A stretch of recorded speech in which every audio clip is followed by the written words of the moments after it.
ఆంధ్రప్రదేశ్లో ముఖ్యమైన నియోజకవర్గాల్లో ఒకటి శ్రీకాళహస్తి. ఇక్కడ కూడా వైసీపీ తెలుగుదేశం పార్టీ మధ్య పొలిటికల్ ఫైట్ ఖాయమైంది. పొత్తుల్లో భాగంగా సీటు తెలుగుదేశం పార్టీ అభ్యర్థికే దక్కింది. ఇక్కడ బొజ్జల కుటుంబానికి మంచి పేరుంది. అయితే గత ఎన్నికల్లో బియ్యపు మధుసూదన్ రెడ్డి భారీ మెజారిటీతో గెలిచారు. ఈసారి బొజ్జల గోపాలకృష్ణారెడ్డి కుమారుడు సుధీర్ రెడ్డికి ఇక్కడ విజయం ఇంకా అందని ద్రాక్షగా ఉంది. కానీ ఇప్పుడు సీన్ మారిందని టీడీపీ అంటుంది. మరి big TV exclusive election survey పందెంకోళ్ళు 2 సర్వేలో ఏం తేలిందో ఇప్పుడు చూద్దాం.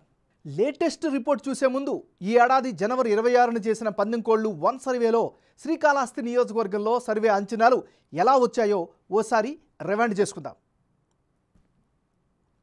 పందెంకోళ్ళు 1 సర్వేలో భాగంగా వైసీపీ అభ్యర్థి బియ్యపు మధుసూదన్ రెడ్డికి 47% ఓట్లు, అలాగే టీడీపీ అభ్యర్థి బొజ్జల సుధీర్ రెడ్డికి 46% ఓట్లు, ఇతరులకు 7% ఓట్లు వచ్చే ఛాన్సెస్ ఉన్నట్లుగా తేలింది.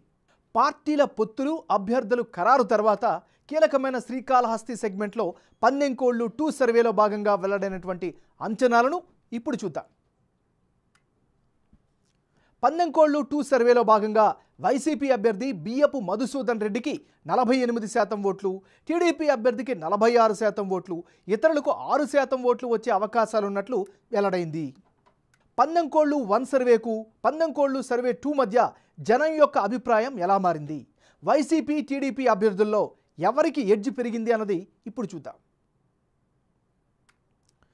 శ్రీకాళహస్తి నియోజకవర్గంలో పందెంకోళ్ళు 1 సర్వేలో భాగంగా వైసీపీ అభ్యర్థి బియ్యపు మధుసూదన్ రెడ్డికి 47% ఓట్లు, అలాగే టీడీపీ అభ్యర్థి బొజ్జల వెంకట సుధీర్ రెడ్డికి 46% ఓట్లు వచ్చే అవకాశం ఉన్నట్లు వెల్లడైంది. అదే సమయంలో పందెంకోళ్ళు 2లో వైసీపీ అభ్యర్థికి 1% ఓట్లు పెరిగి 48% ఓట్ షేరు, అలాగే టీడీపీ అభ్యర్థికి వచ్చే ఓట్ షేర్లో ఎలాంటి మార్పు లేదని, ఇతరులకు 1% ఓట్లు తగ్గే అవకాశం ఉందని పందెంకోళ్ళు 2 సర్వేలో భాగంగా తేలింది. ఓవరాల్గా జన అభిప్రాయ ప్రకారం చూస్తే శ్రీకాళహస్తిలో టీడీపీ వైసీపీ మధ్య టగ్ ఆఫ్ వార్ ఖాయంగా కనిపిస్తోంది. ఇక్కడ తటస్థ ఓటర్లు చాలా కీ రోల్ పోషించబోతున్నారు. పందెంకోళ్ళు 1, పందెంకోళ్ళు 2 2 సర్వేల్లో శ్రీకాళహస్తి సెగ్మెంట్లో అభ్యర్థుల మధ్యన మారిన ఓట్ల శాతం, అందుకు గల కారణాలను ఇప్పుడు పరిశీలిద్దాం. బియ్యపు మధుసూదన్ రెడ్డి ప్రచారాన్ని చాలా వేగవంతం చేశారు, ప్రజల్లో మమేకమవుతున్నారు. కరోనా సమయంలో చేసినటువంటి సేవలు ఆయనకి కలిసి వచ్చేలాగా కనిపిస్తున్నాయి.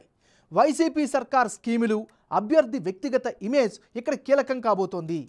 బొజ్జల సుధీర్ రెడ్డి జనాలకు చేరువ కావటం ఆయనకి కాస్త అడ్వాంటేజ్. ఇక టీడీపీ జనసేన బీజేపీ పొత్తులు ఆ పార్టీకి ప్లస్ అయ్యే అవకాశాలను ఇస్తున్నాయి. ఫలితాన్ని డిసైడ్ చేసే అంశం మాత్రం స్వింగ్ ఓటర్లే. అంటే ఓవరాల్గా ఇప్పటికిప్పుడు ఎన్నికలు జరిగితే శ్రీకాళహస్తి నియోజకవర్గంలో వైఎస్ఆర్ కాంగ్రెస్ పార్టీకి ఎడ్జ్ ఉన్నట్లు బిగ్ టీవీ ఎలక్షన్ సర్వేలో వెల్లడైంది. అయితే టీడీపీ కూడా టఫ్ ఫైట్ ఇవ్వడం ఖాయంగా కనిపిస్తోంది. పోలింగ్ తేదీ నాటికి తటస్థ ఓటర్లు ఎటువైపు మొగ్గు చూపితే వారిదే విజయం.